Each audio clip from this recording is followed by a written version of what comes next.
I want to just say thank you so very much for tuning in for this portion of our interview with Rafael Soriano. We recognize that we were not able to answer all the questions in our previous broadcast, but we wanted to make sure that you had an opportunity to hear all of the questions that were asked today.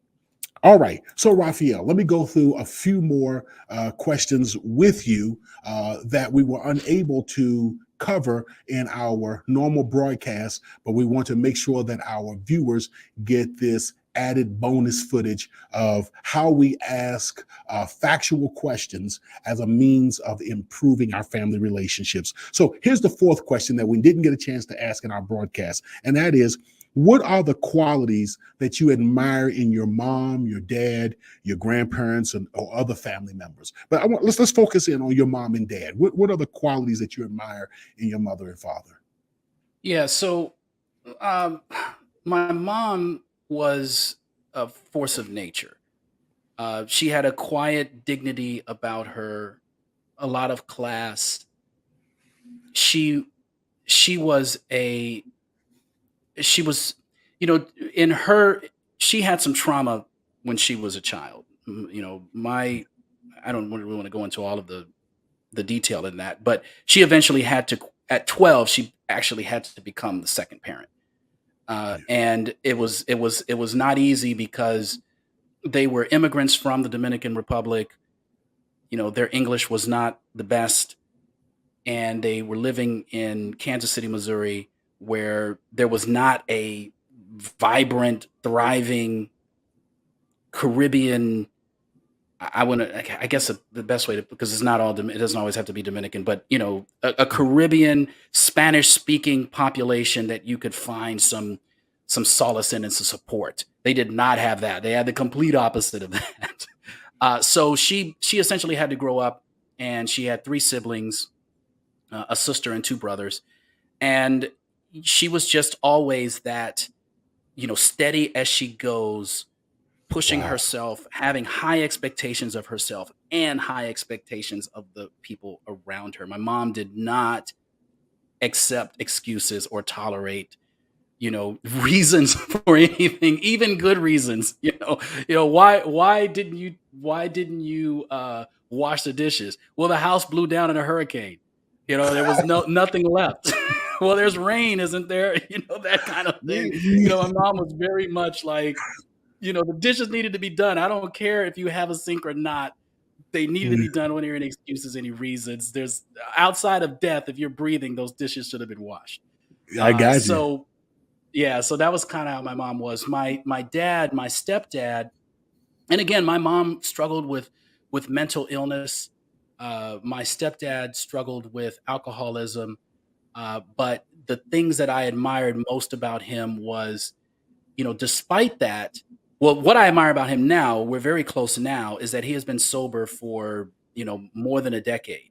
Uh, Wow. and Congratulations. and that's something that I am very proud of, for him in his life, because I had a front row seat to his struggle. But he's just the kind of guy that, he was, again, his parents, his father was a minister, so I had a lot of time with him, who I consider my grandfather, and my grandmother as well on his side. So I had a lot of time with them. They were, as old school as you can be, suited and Yeah. booted all the time, able to express themselves verbally. They had clearly had, values and all of this kind of stuff. So all of that, even despite the dysfunction, I was surrounded by that. And my stepdad was the kind of guy that could build anything. He was very industrious, very resourceful, figured things out. So at the time, the few times that we were able to have I was able to observe him in a way that, in an environment that wasn't completely chaotic. Those Yeah. those times when the storm was calm, I absorbed those things. I watched those things. I'm not good with my hands and building things, but I picked up that resource. I can figure things out. Yeah. He was a real life MacGyver for me, growing up. Wow. So I did admire that. And So, and my biological father, there were gaps in time. I think a lot of us have experienced this when we have a parent that is not, in our daily lives. There are definitely gaps of time. My biological father, my dad, there are a lot of things that I do admire about him. Uh, he's just got a great personality. The guy can just, he's a smooth operator, looks good at anything he wears, uh, things like that. A lot of style, very funny, great to be around, um, and a very passionate guy. He gets excited about something, and it's infectious. Yes. I want to ask a few more questions. Are there standout events in your early family life that taught you about leading? Any standout events? Well, the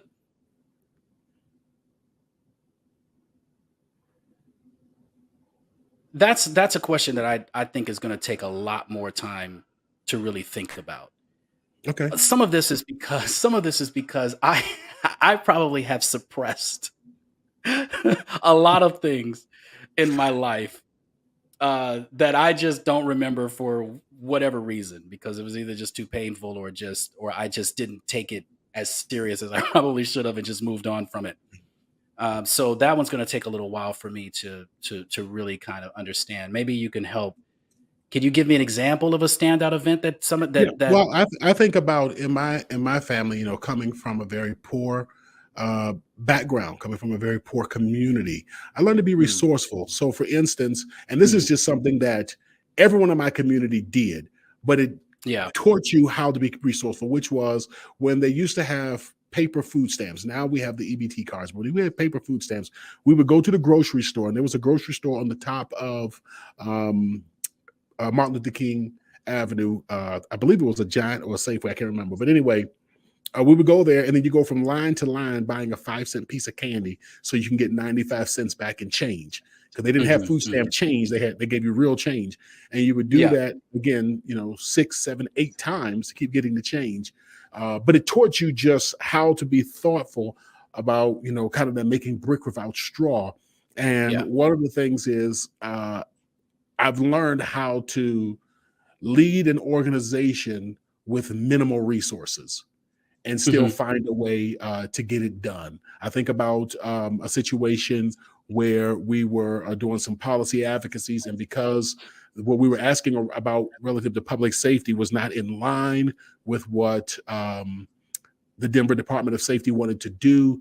They said they weren't going to give us any funding that they had previously, promised us, and some people would have just had to shut down the whole project. But because of that experience, I was able to say, okay, you know what? We're still going to move forward, and this is how we're going to adjust without those financial resources. So I think about that as one of the events in hmm, my family hmm. life really has informed my leadership. Yeah. Okay. So with that being said, I think I've always been very sensitive to people either being mistreated, or society basically crushing people. I Yeah. mean, we laugh. I think you and I know what this is like. I think there's a segment of the population that just doesn't believe that this happens. They just believe that we make our own choices, and if we if we fall apart in society, that's just our fault.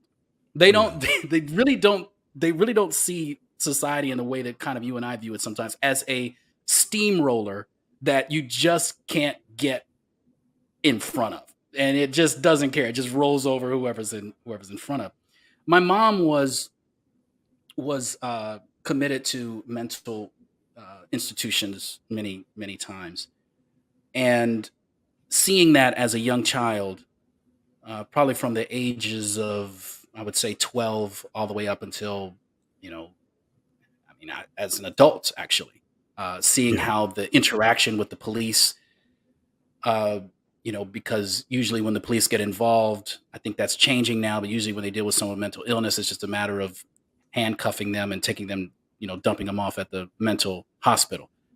Yeah. Uh, and seeing the conditions of state run, people work very hard in those places. I'm not. This has nothing to do with the people, but the resources and just the difference between a private mental health facility and a public one is stark. Yeah, it's night and day. And seeing, I think, okay, so I think dealing with my mom, uh, and dealing with an impossible situation. I mean, there was a time I actually had to testify in court. I had to leave school and go to court and testify in court against my mother to keep her committed in the mental health hospital. So I come to leadership with this sense of trying to save everybody. That is how I approached leadership for a long time, trying to be the guy who saves everybody and has saved no one. I am the Mr. Magoo of superheroes. Well intended, well intended, but the minute I start tinkering with stuff, it is just bad. It is just bad. But that sense of needing to be the person to save everybody, to fix everything, it wasn't until recently that I completely dropped that and realized that is just a fool's errand. This is not going to happen. I'm not going to save anybody. You Yeah, can't even save yourself.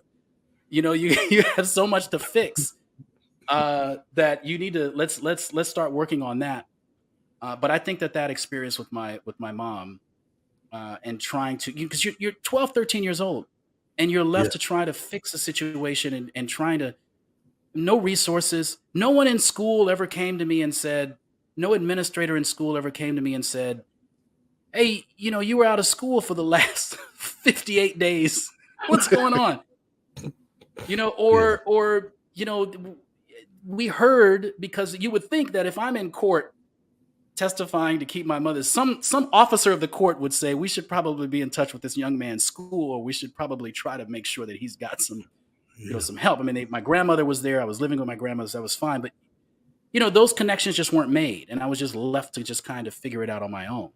And I think that has, I think it has, wanting to help is a good quality, yeah, but I never knew how to help. And so, you get in there and you're trying to help, and you're just messing everything up. And I'm learning now that you really need to know and understand what the problem is, instead of just diving in to try to save the world, when you really, find yourself, you know, unpinning a grenade, and you try to throw it at the enemy, and you end up throwing it into another box of grenades. yeah. That's I remember we talk about school, and I know we're way off subject here, but just real quick, I remember the same thing. I miss school. Like now, my kids, when they miss school, if they're tardy for class, I get a text and an Yep, email letting me know yep, that they were tardy for class. yep, yep, When I was coming along, I would miss weeks, plural, just doing foolishness. And then I would yeah. show up and sit in class, and the teacher didn't even say, like, where were you at? We missed you or nothing. It was almost as if I No. wasn't there. I was How was just, your vacation? Nothing. yeah, nothing. Just out there was the invisible man. You're back. They didn't try to figure out how they're going to bring you back up to speed. They just didn't care. And of course, that was half the school that was missing, weeks and stuff at a time. And just no one cared, man. You just get in where you can fit in. But I don't want Yeah, to get and off on that no, soapbox. and that's I remember my ninth grade math teacher, just she just begged me. She said, just come to class. Just come to class and I will pass you.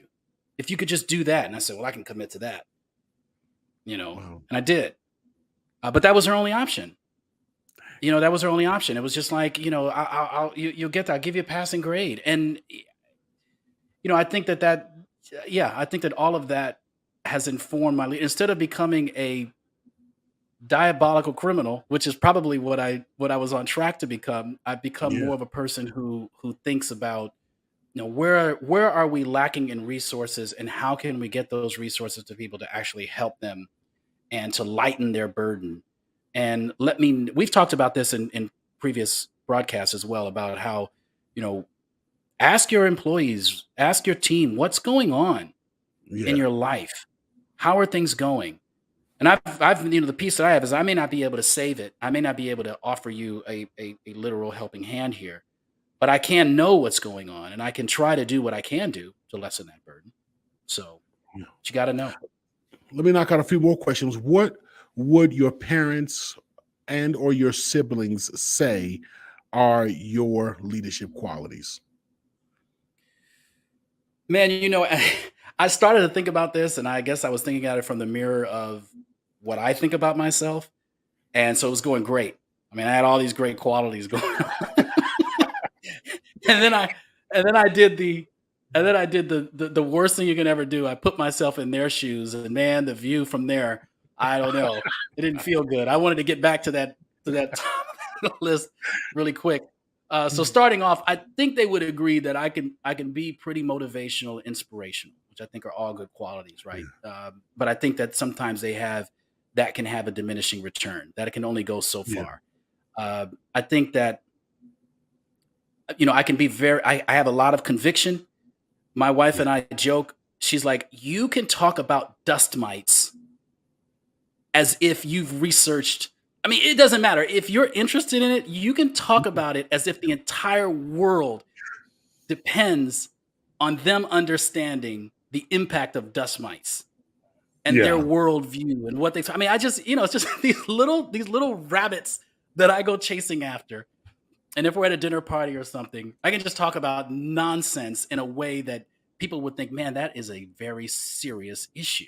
I have never given the idea of dust mites that much thought, but thank you for that 3 hour long dissertation of nonstop, you know, I just so convicted about things. So I think that, Yeah. having that much conviction at times, will cause me sometimes also to push people a little too hard, thinking that they can do more than what they're able to do. That whole inspirational idea, motivational idea, thinking that, well, we've got everybody fired up. A person who only has, you know, their capabilities to do something ends here, but I'm asking for more without giving them the resources to get them there, or thinking that just being motivational and inspirational and getting them all fired up will somehow get them to make that jump to that skill level that's needed. And what it ends up doing is it just discourages people. Right? You're Yeah. asking people to do things, and you just start to see the morale go way down. They want to get on board, they want to be fired up with you, but you're not giving them anything except a rah rah speech. I think they would also say that again, I for a long time I always felt like I had to solve everyone's problems, save everyone who's in trouble. I think they probably see me as being a little overthinking a bit too much. Uh, Thinking, especially when it comes to a conversation I might have to have with someone, Yeah. or a conflict or an issue. Well, they're going to think this, or I'm going to think that, or what if this and that, this and that. And I think a lot of times I don't trust people enough to, in a weird way, and this may be a little bit of arrogance, a whole lot of megalomania or narcissism here, not trusting people to do what I perceive as the right thing. Because of my conviction, sometimes it's so overpowering Mm. that I don't give.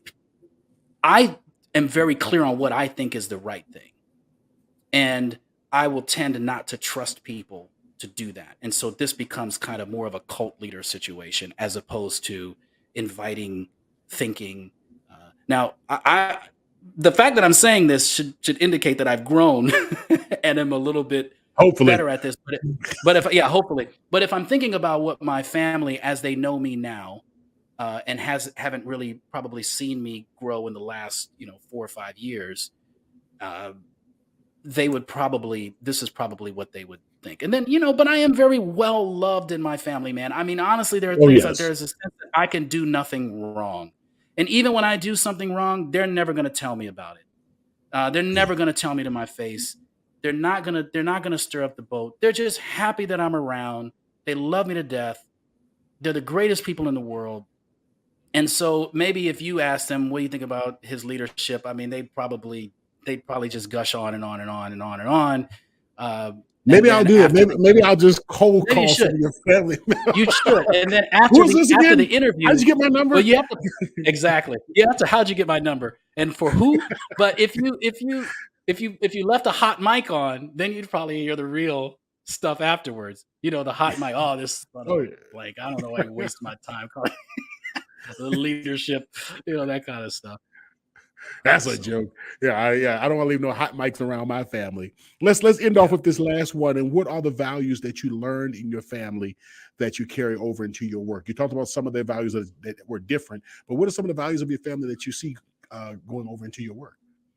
Yeah, I mean, my family, they are just loving, thoughtful, and compassionate people, and I try to mirror that as much as I can. I think where we do stand out in a way is that I am more inclined to speak up for myself than I think they would be. I think they tend to just kind of just take it on the chin, and I'm more of a counterpuncher. So, but I've learned the values that I've learned from them is love and acceptance, values that I'm still trying to learn and implement. But they really are, and my family is a very open-armed, accepting family. You come into our family, your family. Yes. That's really it. I mean, they will welcome you if whoever you bring home and say this is my future mate or this is my girlfriend, my boyfriend, my fiance, whatever the case may, you're going to be part of the family. Now, of course, when you talk off the books, you get how people really feel, but they will not make anyone, an outsider, feel uncomfortable. And I Yes. think that that is a very strong value. You come in as an outsider, you're not coming in feeling like, oh, this family doesn't accept me. They think they're too good for me, or they think Once you're this, or here, they your think blah blah. family. Once you're here, your family, and that also means that we're going to talk about you.